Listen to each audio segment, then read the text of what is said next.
Hello everybody and welcome back once more to Anime Yay or Nay. I am the OutbackAl. I'm Hot for Justice. I'm Chibi Noob. I'm CheerandCosplay. And I'm Kozi. Couple people short this week, but that doesn't really matter. We watched a whole, I don't know how much everybody watched. I ended up rewatching the first season and second season of Castlevania because it's Halloween, spooky season. Let's do vampires. Yeah, let's do vampires. Honestly, there's vampires. Okay, let's be real here. There's a couple no monster here, right? fucking on the podcast. Okay, how monstrous is a vampire? Because let's be real here. Half of, the appeal of vampires as a monster is you want to fuck them. Yeah. Vampire's pretty basic bitch when it comes to monster fucking. It's just a dude with pointy teeth. Or a lot of white boys have those. No, I beg to differ. Vampires used to look different. How different, and in what There's way? a reason people used to be afraid of them. Think Nosferatu, the movie. Oh, hold up. Are you talking Nosferatu, played by legendary actor Max Schreck? I would fuck the hell out of that vampire. His name is Shrek? Yes, Max Schreck. S-C-H-R-E-K, I think. Yeah. Later played by Willem Dafoe in Shadow of the Vampire. A little other vampire knowledge. Castlevania! So, this was a Netflix adaptation of the Konami game that they made. When did this come out? It was pretty recent. It was 2017, 2018. Okay. One of the two. Yeah.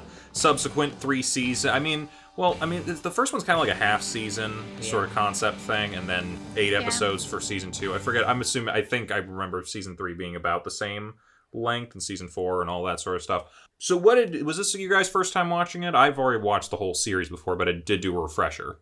So I'd already watched season 1 when it first came out, and I did do a rewatch of season 1, and I got about 2 episodes into season 2 before I decided to go to bed, which honestly, I like season 1 a lot more than I like what I'm seeing so far of season 2. Mostly just because of pacing. Yeah, season 2 doesn't pick up until the end. Yeah, I kind of figured since they're and granted, I know we're only really talking about season 1 for this episode, but I feel like they were kind of doing a lot of exposition dumping for our gang of vampires that are all hanging out with Dracula, and also the 2 humans that are on their team, which I think is interesting, but I kind of wish that maybe they would have brought up their backstories as they were introduced, or maybe as our heroes ran into them, because I feel like this is all very much exposition dump, which I understand they're trying to explain to us who these people are, but I'm kind of want to follow our heroes a little bit more. Give me more of that. Anyway, that's where I'm at. So. Okay. I'd also seen season 1 when it came out, but I can barely remember most of the stuff I watched from back then. So I definitely had to rewatch it. And I just rewatched season 1. I didn't watch any of season 2 or 3. But yeah. I waited for season 2 to come out before I binged it. I did not rewatch because this series lives in my head rent-free. That's always fun. Oh, okay. I'm almost confident I remember most of the first season, beat for beat. Well, we'll test your knowledge before long. I watched seasons 1 and 2 as they aired. I think I've seen season 1 at least 3 times through at this point, but I did not rewatch it. I just read through the plot summaries really quickly right now. Oh. And I never watched past 2. We would have rewatched it last night, except I was taking apart the couch. Ah, yes, that old euphemism. Not really a euphemism. You were actually taking No. apart a couch, weren't you? Yeah. Yeah, that's some vampire shit, right? And I know Envy gave you some notes, Al. Did he give you some notes did. on this? Okay. They're relatively short. Do you just want me to read through them real quick? You can get all of his thoughts. They don't get too spoilery, I don't think. Okay. Sure. Yeah. Okay. This document is titled Envy Jitter's Thoughts on Castlevania, Netflix. Before So formal. I'm Yes, sorry, did he yeah. send an actual, like, Word document? I thought he just texted you. Yeah, I think it's like a text document. But it's short. It's not like this would be too big for a text and would get too blocky to read like that, so it's like a couple paragraphs. So It's an essay. it's the start of one. Well, you know what? Hear it first and then judge whether it's an essay or not. Okay. All right. Ooh, should I do a voice for this? Do your best Yeah. Envy impression. Oh, come on now. I don't want to be insulting. I don't do good impressions of people I actually know. Yeah, I'll just do it. Before the anime, yes, anime, fight me, I had only known a little about Castlevania, seeing my friends from high school playing the games and explaining the lore to me, and later playing the first game. Watching the anime, I loved it. At least half the show. Overall, the series is animated gorgeously, the voice cast is perfect, and the main trio of characters throughout the series are great. Plus, Dracula is so well humanized in the first season, you want him to destroy the villages. The other side character is introduced in the following seasons, which I don't know what you all will talk about, are good too. Season 1 was essentially a giant pilot movie, and proof of concept to see if it would catch audiences' attention. Again, not sure what you will talk about, but I wasn't a big fan of Season 2. It ended strong, but I thought most of the characters sit around and talk and do nothing but talk got boring to me after a while. Season 3 and 4 I thought were incredible overall. To me, it balanced good dialogue and conversations and themes, spectacular animation and action and music, and the right amount of fan service. The climax of Season 3, Episode 9 was basically a heavy metal album cover from the 70s and 80s come to life. Overall, I enjoyed the show. Season 2 was a drag, but I guess necessary as a build-up for what is to come. I'd give Season 1 an 8, Season 2 a 6, Season 3 and 4 a 9, with Season 3 my favorite. Plus, I can't wait for the spin-off in the future. So yeah, Season 1 gets a yay from me. Those are the thoughts of Envy Jitters. Okay. Yeah, in elementary school, we would have called that a BCR. Maybe even an ECR. I feel like that's like a website now. I was about to ask, what does that stand for? Wait. Remember, BCR. What do you think it stands for? Big Castlevania reboot. It's coming, people. What's that I'm- stand for? pretty sure it was a Big cock brief reveal. constructed response. A brief. Yeah, that. An extended constructed response. Basically short Enormous form cock essays. Okay, he made a short form essay. Didn't give too many spoilers, but gave his overall thoughts. Thank you for that, Envy. What do we want to go into here? I mean, I think we've all said it looks amazing, Yes. right? Yes. Yeah. Wait, yes. CC. What? Oh, do any of you guys have experience with the game? No. I have a very, very, very little experience. Okay, so my brain automatically was just like, why the fuck are you bringing up the millennial thing and you just made us all lose? You mean the actual Castlevania games? Oh my god. Yes. Yes. Leave me I don't- alone. Do that stupid. We did not have that where I grew up. I don't do that thing. Yeah, and you already lost. Yes. Uh, Yes, I did play the first one. I played a little bit of one of the installments. I don't remember which one, but it was a Techo, and I was dressed as a vampire doctor. Oh, wait, so, I remember watching Oh. you play it. Yes. How'd you do? I mean, I wasn't really sure what I was doing. Oh man, this might be lost on you guys. Yandere Sim, there's a video game you can play at night at your household. That's basically Castlevania ripoff. Oh yeah, I remember Oh, that. I dropped that before. I dropped I Yandere actually Sim before that do was think installed. I played that a little bit. It was the one that was based off of Symphony of the Night, wasn't it? Mhm. Oh yeah, I played that one. I think I've played a Metroidvania type game before, but I have not played a Castlevania game. I have not either. You're not missing much. Unless it's like the newer installments. Okay then. So as far as all this goes, Yes. I mean, I think we can say out the gate, animation, great job done by those people. I will say, first season animation, good, really great. Honestly, season 2, I'm like, oh, it got better. Mm-hmm. But yeah. I think season 3 also, I think it stays pretty consistent throughout. My only complaint is that in season 3, there's a big monster who I swear to God is just the Shadow Ghoul from Yu-Gi-Oh! But, that's neither here nor there. Have you not seen season 4? I have seen season 4. I watched the whole thing, and this gets, I'm just going to say, very anime, very JRPG. You'll know what I mean if you've seen the end of season 4. Which is not like an insult. That's a compliment, quite frankly. Yeah. But, I don't know. It just kind of threw me off. I'm like, why the Shadow Ghoul? It's not even that good of a monster card. Beside the point. So, animation's really nice. It's definitely an anime, right? Doesn't matter.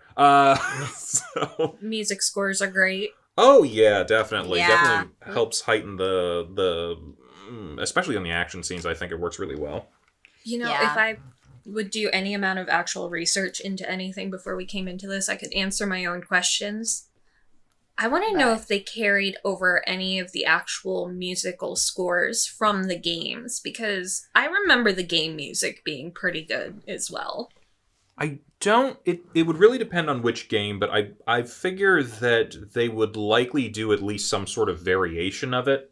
I mean, you can call it fan service, but also for, just in general. It is, if something has a really... there's a Mario movie coming up at some point.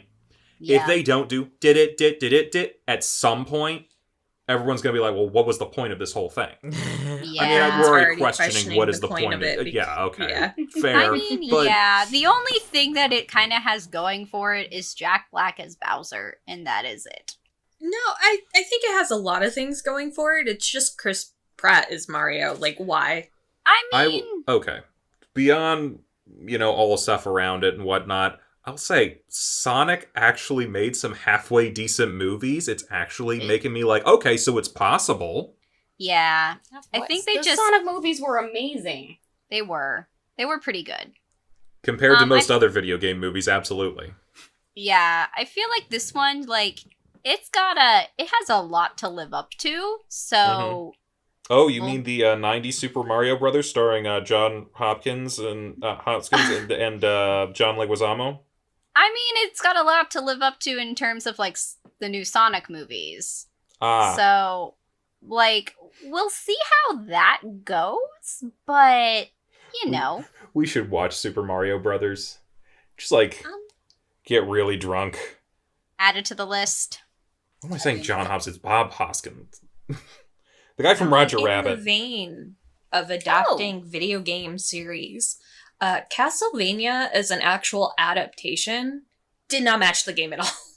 I mean I sometimes you kind of have to break away from the source material for it to be good. Yeah. Diehard Castlevania fans probably did not enjoy this series as much. I mean, it takes place after, because they were here right? for the Alucard porn. I mean, I figured it takes place, kind of afterwards, because don't the games revolve around some of the older Belmonts, Simon Belmont and stuff? I'm assuming Trevor is, a great-great-grandson. Isn't that, game number 4? Simon is a descendant of Trevor and Sypha. Oh, okay. So this is a prequel. It's not a prequel. Trevor and Sypha are in the actual, game. Okay, where do they appear in the game? Are they playable, or is it a lore thing? No. They're playable. Aha, okay. So this is just a bad adaptation. But it's such a good bad adaptation. It is a really good adaptation. It's an adaptation that used its creative license well, I think. Okay. It adapted it to be more, cinematic? Have more substance, be more palatable. It was an adaptation that definitely brought a lot of people into the fandom for Castlevania. Yeah. But I don't think that fan base would necessarily ever play the games, or at the very least, they probably wouldn't enjoy playing the games. And I think the die-hard game lore people did not enjoy the animation. Well, we can see. I'm down to play a Castlevania game at some point. But maybe we'll save that for our other video series that we do on this channel. So, Wells, we talked a little bit about the adaptation. We talked about the animation. We talked about the sound. How about the characters and the people playing them? What do you mean, like voice actors? Yeah. I don't Like know casting. anyone who voice acted. I don't recognize voice actors. Did when you I see The watch Hobbit? stuff. Yeah. Okay, Thorin is Trevor. Okay. Okay. I was wondering why his voice was familiar. Did you watch any of season 2? Supposedly No. Oh, you missed Peter Stormare. Oh no. Yep. Really? Oh wait, Who who's was he? Oh wait, he was. He's Godbrand. Come on. Yeah, I was gonna say, I'm like, oh wait, he's Godbrand. Godbrand, you've never met anything you didn't immediately kill, fuck, or make a boat out of. Bigot. I like boats. I'm a fucking Viking. We're supposed to make boats out of things. That's why his voice was familiar too. You do not disrespect Peter Stormare on this channel. I don't know who voice actors are. When I was reading the plot summaries, I saw apparently Trevor voiced Alucard in the games. Oh, that's cool. Because it feels funny, like, why not make him still be Alucard? Because they probably cast Trevor first, and who did they have for Trevor? Trevor That is was Richard Armitage. They Like, it does not fit this version of Alucard. Yeah, I was gonna say I think they were going for something a little bit more smooth. Not necessarily something that's necessarily that deep. Well, that's But I like another interesting dichotomy you can see. Like, in the games, Alucard was supposed to be like your overall badass kind of guy, but I feel like that went to Trevor in the series. I mean, Alucard's pretty badass, but he's kind of like the cool guy badass. Yeah. I was gonna say, like, I would say like a character more like Trevor, that voice suits him a lot more than it suits a character like Alucard, even if he is a badass. I don't know. It's just something with the face. I think He's I really agree. good at doing drunk man too. Yeah. Well, he used to be a dwarf, so makes sense. Mm. When I say that, I mean a fantasy Tolkien dwarf. Yeah. Literally a Tolkien dwarf. I'm not trying to say, like, you know what I mean. Yeah. How would he used to have been did he get, like, leg enhancements? No. So, I had a comment going off of what Envy said in his notes. Sure. This is unrelated to, like, voice actors, but I just need to get it off my chest while I'm thinking of it, or else I'm gonna lose it. I agree with Envy in season 1, like, they make you feel, like, bad for Dracula with his, like, characterization and, like, his humanity that they gave him.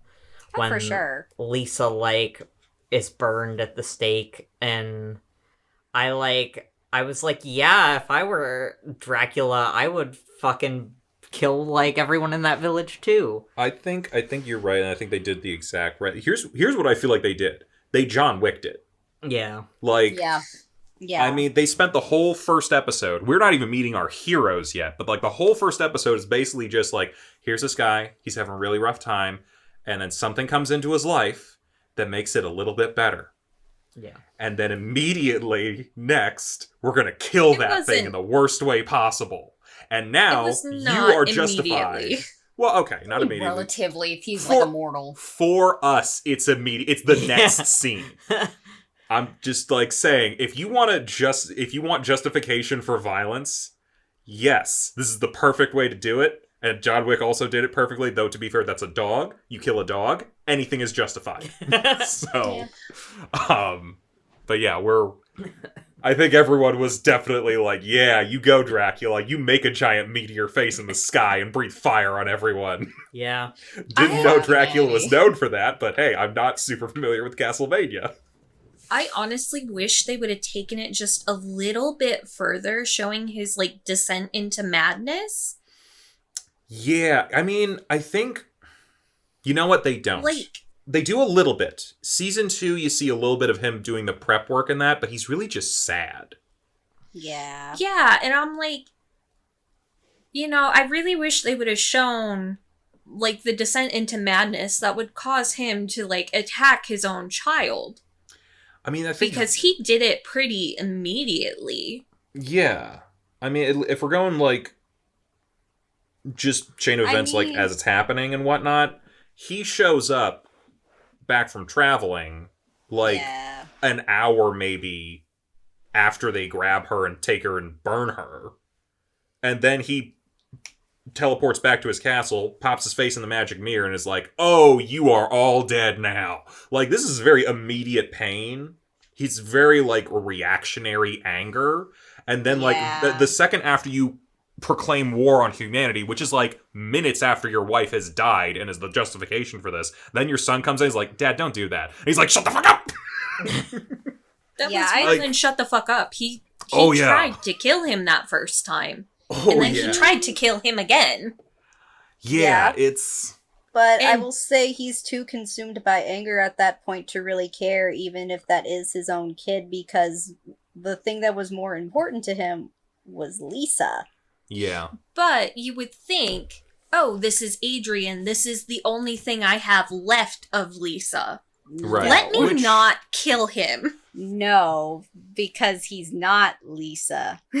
Like, yes, this might be like a product of Lisa, but he's not Lisa. So the thing is, I don't know if you've watched seasons 3 or 4, no, but they do kind of explain why he went insane. And I just wish they would have shown more of that. I feel like everyone... I think for season 1, again, it was more proof of concept, so I think they were just, like, going for, like, the main points. So... I don't know necessarily that it was that they were, like... I don't think, at least for the audience, that they had to feel like he was insane. I think, for the most part, it seemed to, for season 1 and 2... make it out that it was like he was already like done with humanity, and like this was just the tipping point for him to be like, you know what, they were a mistake, I'm gonna correct the mistake and let's wipe them out. And I think, like, especially as you're seeing him through like season 2, it's like the rage kind of died out of him, and now he just wanted to die. Yeah, he wanted to die. And he wanted everyone else to die first and, like, finish out what he was doing. But it was, like, he's just, like, so done with the world. And is like, you know what? Clean slate. Fuck it all. Done. Evangelion. He's the guy who would love the Evangelion ending. Yeah, no, I like what they do. And especially when that leads up to, I don't want to spoil it for anyone who hasn't seen the end of season 2 yet, because we have a couple people, those people here. I think it really, like... all of that really builds into the fight at the end of that. And I think I'm sorry, who here hasn't seen the end of season 2? Chibs and Gav. So shush. Oh. Yeah. I'm just saying that it's very good. And if we could talk about it more, I'd love to talk about the emotional weight of a lot of what's going on there. Oh my god, that last episode. Oh, it's really... well, the second to last episode. Also the last episode, yeah. Very, very big stuff. For very character-heavy, important stuff. I'm being as vague as humanly possible, but it's really good. You should watch it. I understand the whole, like, oh, we're slogging through a lot of talking. I actually enjoy a number of the talking scenes between all the vampires and stuff. We really only get to know 2 of them. I mean, I wouldn't say that it's necessarily, like, a bad thing. I just wish it was more interspersed. I think episode 4 is where they switch back over to the main 3. Yeah. Okay. Because I'm just like, why? I understand, like, getting to know that some of these characters more is, like, probably really important, and, like, it'll explain, like, how the monsters are created, which that's important world building, but I almost the night wish creatures. that, like, they'd saved it for later. It will be very important. Yeah, they're also just establishing that even though Dracula's in charge, like, the vampires are not a monolith. Mm-hmm. No, I get that. I guess my whole thing is just pacing wise, it kind of doesn't flow very well, I guess, is my thing. That's fair. You have no reason to be invested in these characters. Well, you don't. I mean, I get that, but at the same time, it's like, the people I am invested in, I'm barely seeing. That's the point. You will see a lot more of them, though. But again, it's a lot. I think season 2 is mostly about building up characters so you can have a climax that involves a lot of emotional character stuff. Like, I think it's fair that you probably could have made this season much smaller, maybe cut 2 episodes if you condense a few things. But then again, you are losing a lot of the setup for a number of really important things that will happen in season 3, especially, because it leads right off of that. And then the domino effect into season 4 and everything else. So it's like, you could skip this if you're just looking to end at season 2, which is a decent enough endpoint, but for the whole package, you do want to see everything. I think we would have gotten more lore dump in season 1 if it wasn't just like a pilot to see if the series could work. That's a good point. Because they needed to establish the world rules, and they had to assume that people coming into this aren't coming from the games. Right. Here's a thought. Because between season 1 and season 2, we have 12 episodes. Each of them's like 22 minutes apiece, which, if you were to take 2 episodes from season 2 and intersperse scenes of those, especially like the vampire court type stuff, in between Trevor, Sypha, and Alucard like defending, what is it, Gresset.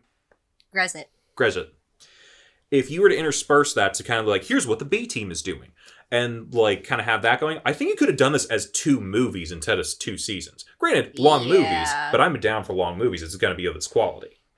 They could have even just, they could have put the Dracula stuff interspersed with just like Trevor doing everything in Gresset. That's what I'm saying. Dracula, the court, if you want to like establish some of the characters that will actually be important, like you could have maybe done a little bit more, thrown Hector and Isaac in early on in season 2. Again, like you're saying, if this wasn't a pilot kind of thing. But as far as a pilot goes, still a very good pilot. Yeah.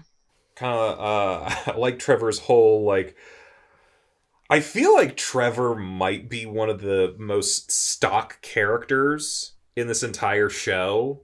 But like he works that, so well. Yeah, I'm not saying it's bad. It's like if you're gonna do something basic, you got to do it really, really well.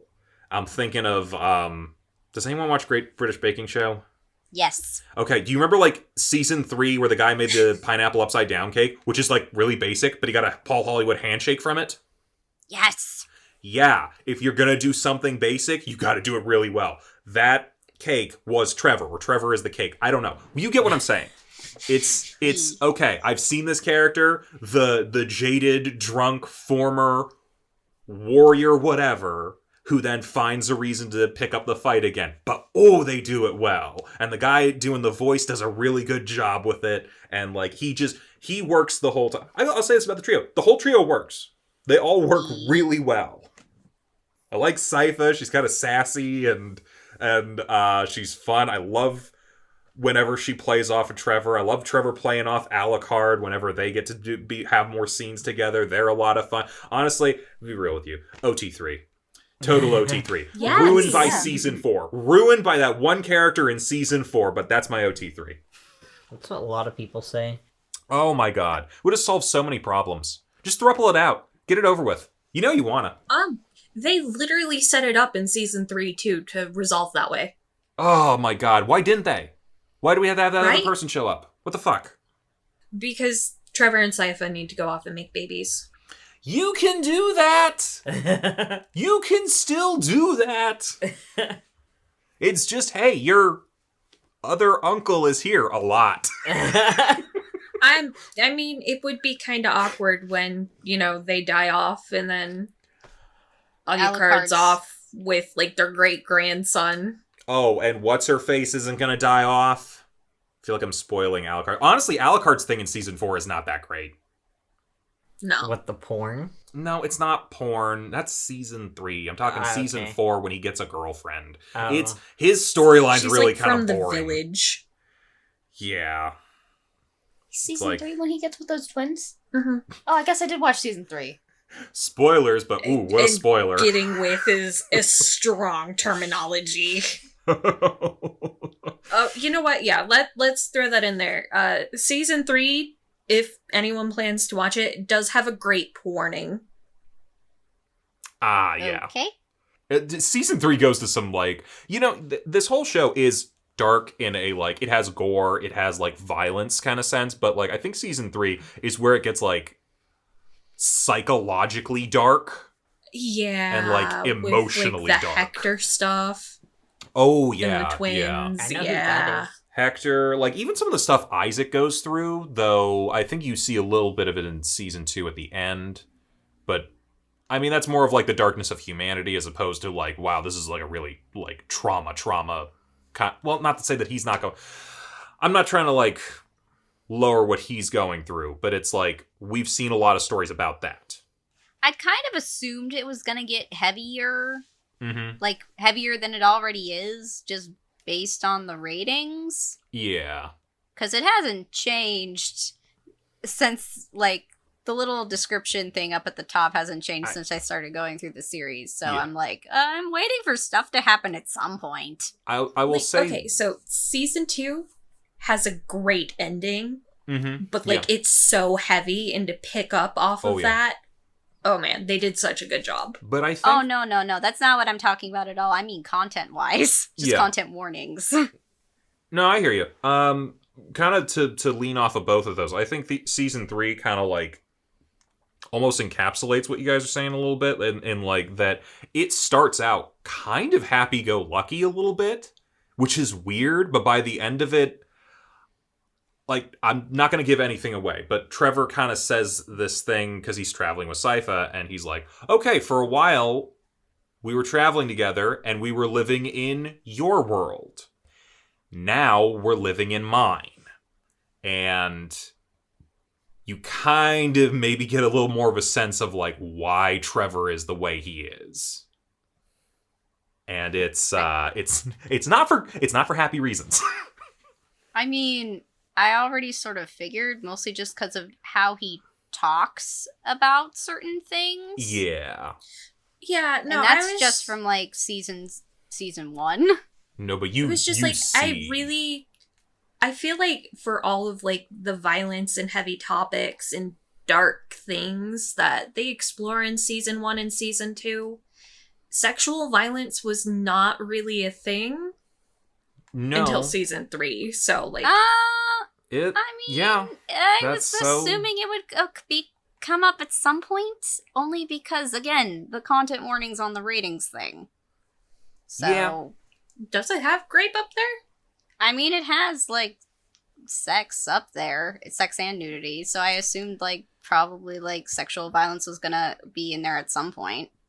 So. But yeah. Yeah. That scene's fucking dark. It's probably one of the darkest scenes they've had. No, it probably is the darkest scene they have in the whole fucking show. Which is saying something. Okay. Correct me if I'm wrong, because there are 2 scenes with that sort of content. Were they happening simultaneously? Or am I misremembering that? Because I feel like they were intercutting them, because they both kind of have a similar... So. Yeah, because the ending was the same for both things. I was going to say they have a similar tempo in the way that things go for the people involved. Yeah, they have the same result. Yeah. Yeah, which I'm like, I'll say this, from a cinematic standpoint, very well put together and edited scene. Because it kind of gave me, like, who here's seen The Godfather? Fuck all of you. Oh my god. I've seen it. No, I've seen it. I can't, I'm talking, like, the baptism scene at the end, where it's intercutting, Michael Corleone, do you reject Satan? Let's also kill some people right in the middle of this. Fantastic scene. Wonderful. And then I kind of feel like it had a bit of that, like, intercutting sort of thing between these 2 separate but very connected moments. That I don't think that's what my mind would first jump to in comparison, but I'm not like a movie buff like you, so... That's fair. That's fair. And you know, there might be better examples. Probably are. But that, as far as like intercutting two scenes that are connected and totally disconnected at the same time, I think it's one of the best scenes. So I'll make a comparison. Plus, I'll bring up The Godfather any chance I can. I mean, I love The Godfather. So, writing-wise, do we all kind of concur that they probably did a good job except with the lore dump? Yes. Absolutely. Sure. I especially got to give them points for like dialogue because they actually make these characters feel like characters. And the dialogue was amazing. Back and forth. I think the one moment I remember from this show is, see? God hates me! Oh, right. You didn't watch it until they started showing you all the memes. Yeah, that was pretty good. Sypha, where did you park the castle? Right on top of us. On a structure made of loose dirt and wood. We should go outside. So good. She's great. I said this before. They're all great. Wonderful characters. Oh god, what else? Maybe we should talk about the actual plot of season 1. What plot? We basically said it. Dracula is going to war with humanity, summons a bunch of demons from the depths of hell with the help of 2 people, and is basically like, you killed my wife, you're all dead, and goes doing it. That's only like episode 1. Okay, cool. So the rest of it is everyone else dealing with his bullshit. It's only episode 1, but it's a quarter of the season. Yeah, so that's fair. Trevor shows up, goes to meet Sypha. He's looking for her because, she's missing, and she was going looking for some sort of messiah that was said to live under the city. Turns out it's a vampire who's actually like Dracula's son. Yeah. And then He's been under the city, and he knew the Seekers would come to get him eventually. There's some stuff about past, future stuff that I'm sure will make a lot more sense by season 3 and 4. But other than that, then they're just fighting night creatures that come and eat babies and shit. Yep. Which is really fun to watch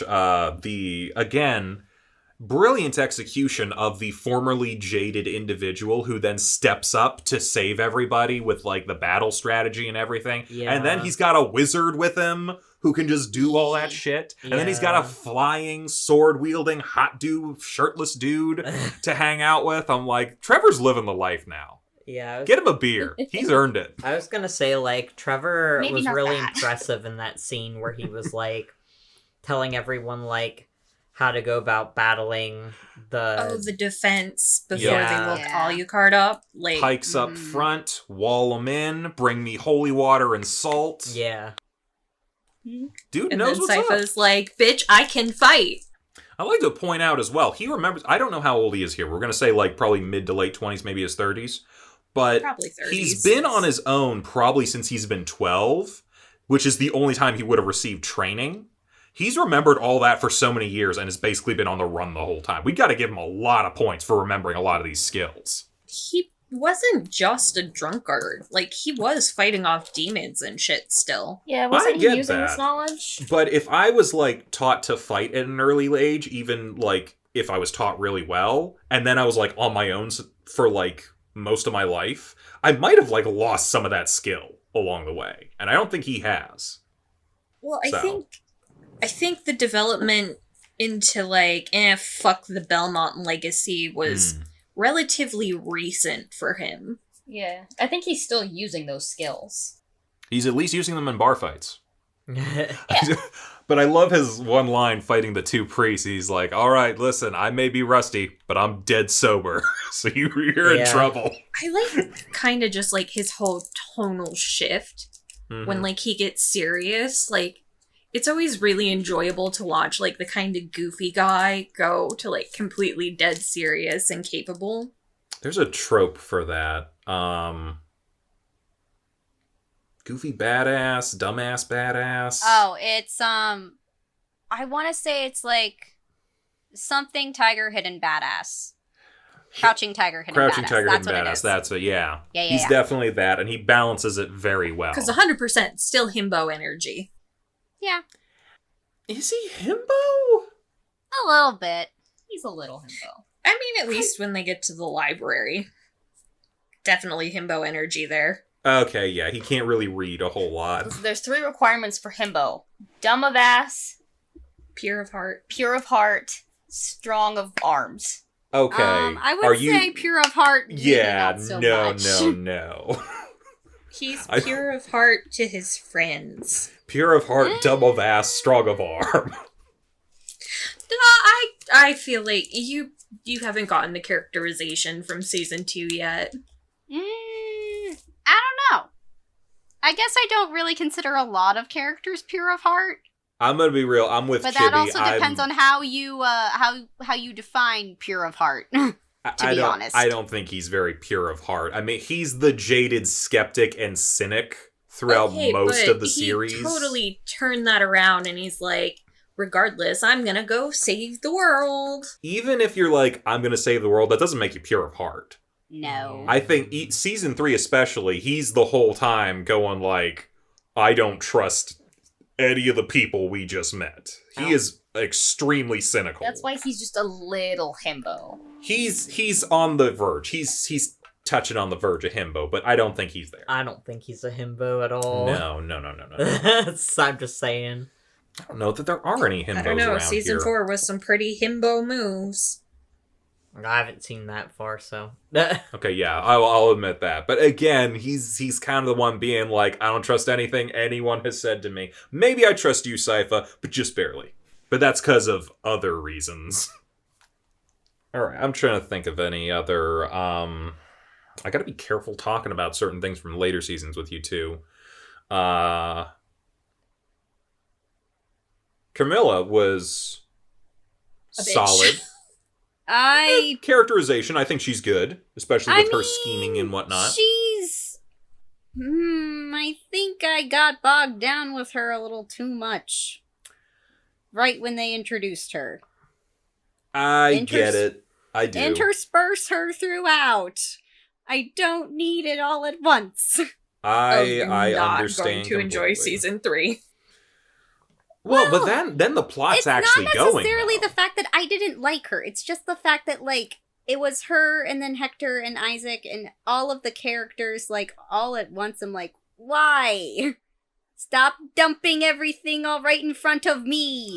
She's the redhead. No, right? white hair. White hair. Who's the redhead? She doesn't show up till season 3. Oh, okay. Lenore. Yeah.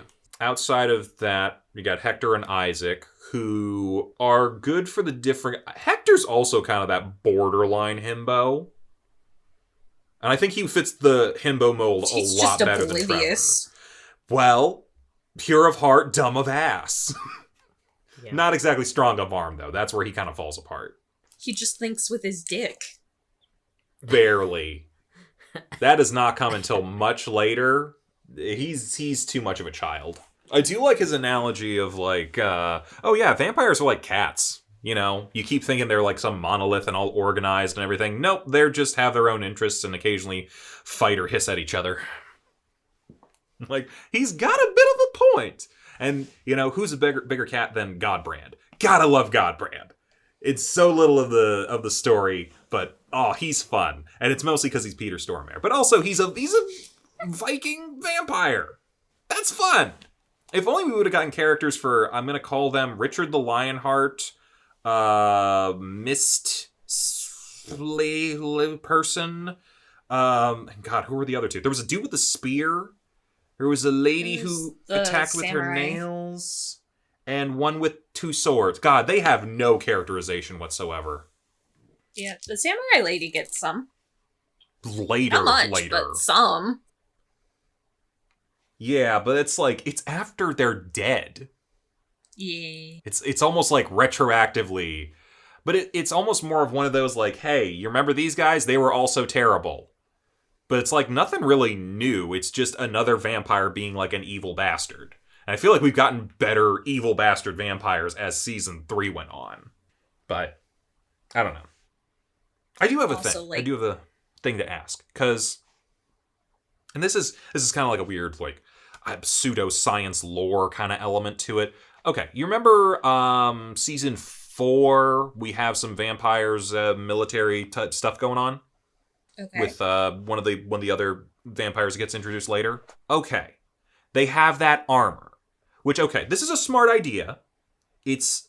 I think they called it, like, sun armor or day armor or something. It's essentially a suit of armor that completely encases the body so that sunlight can't get in. You got, like, some, like, tinted lenses on the visor and all that sort of thing. This is all very smart. Yeah. But they have their hair out. They have a giant head of hair, and it's... Hair is already dead. Okay, but then why does it burn when the other vampires burn? It just feels like some sort of weird inconsistency for me, because it feels like every part of the vampires just burn in sunlight, but the hair doesn't burn. Well, the hair's not a living part of the vampire. I think hair is just flammable. Are we calling the vampires living then? Yeah. Because they're dead. Or they're the undead, or they're something. It just felt weird to me, is all. I mean, I guess it would feel more weird to me if, like, it was literally just the top of their head exposed. Okay, so But, here's like, so if hair does not get affected by the sunlight, could you just leave the top of your head exposed if you have a ton of hair? Because wouldn't that create enough shade? I mean, I would be worried, like, the tiny bits of scalp that do show through would catch on fire. Okay, but this person had a fucking mane of hair. Like, I don't have, like, very long hair, but my hair is thick as hell. I've, like, seen my head after I've, like, taken the hair down a lot. My scalp was, like, pure white. I feel like that person... if you spend too long out in the sun, you still end up with a sunburn on your scalp. I don't know. This just feels like there's, like, a weird sort of, like... No, I do understand what you're saying, but, like, hair would catch on fire regardless. I think it's just because it's not a living part of the vampire. Okay, what about your nails then? That it doesn't immolate. Nope, nails are also dead skin. Okay, so could you show your nails in the sunlight? Yeah, but it'd be difficult to isolate the nails. Maybe I get not when you're but... actively using, like, the magic to make them longer. Well, I mean, they just kind of have those long nails. Is that magic? Like, this just feels like it opened up this just feels like it opened up a whole can of worms for me. That I was just like, how does this work? Like, they have sharp nails already, but they can extend them. So I think if they didn't extend them, it would be okay. So they could put their fingertips out in the sunlight, you think? Not the whole fingertip, just the nail plate. No. Yeah, I get what you're saying. I don't know. This is all just it all just like has like a whole lot of like this is bringing up too many questions for me, man. I don't know. I feel like I've derailed this. Would have been, like, super helpful. If they had done, like, an actual nice shot of Lenore and Hector at the very end. How do you mean? You know how I mean. Like, they both had to be in the shot when the then? Or at least, you know, actually have it focus instead of just showing us what's going on in the shadow. I feel like I don't want to give things away. Yeah. We'll talk later. We'll talk later about specific details. Anywho, I feel like I've taken us very off of the main subject here. Does anyone else have thoughts on this or other things we want to bring up? We did not really talk a lot about Hector or Isaac, but to be fair, I think a lot more of their character stuff comes later, even though we definitely got, like, origins for them here. Yeah, I feel like we can't talk much on them without spoiling a lot of what's going to happen. God damn it. Because, like, I do... Like, Yin's not here. They were really interested. I know going into, like, season 3, they were very interested in Isaac and Hector's stories. I can say that. Which, like, yeah, they had a lot going on.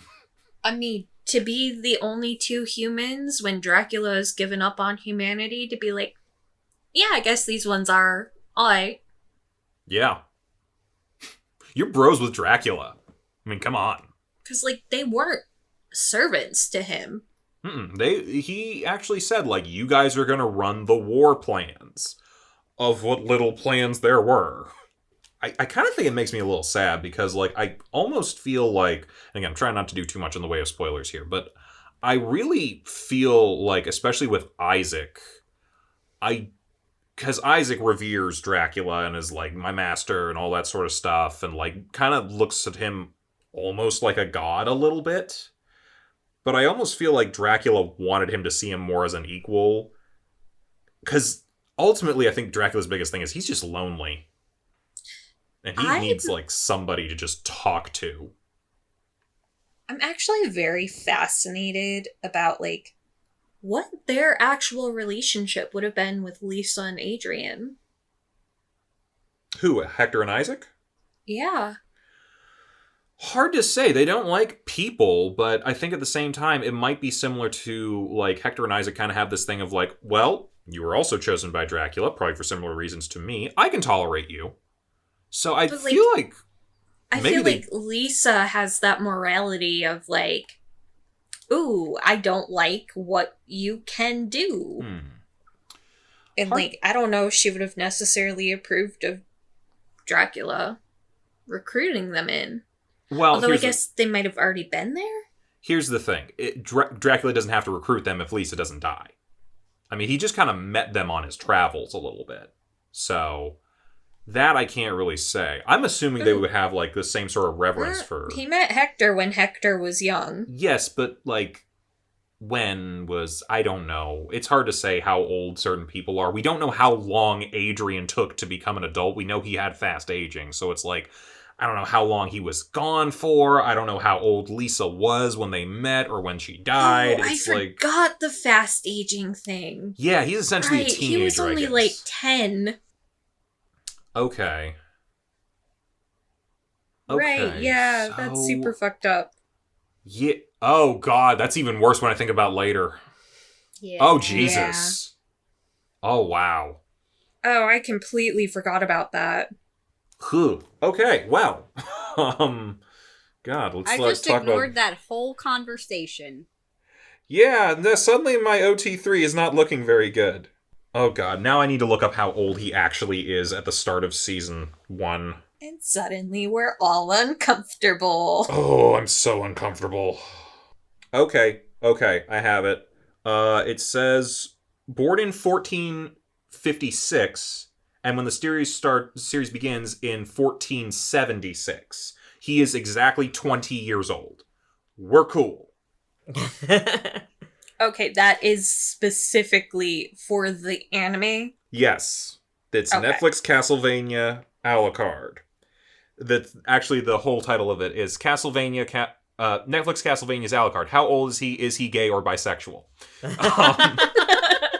We know where people's priorities is gay?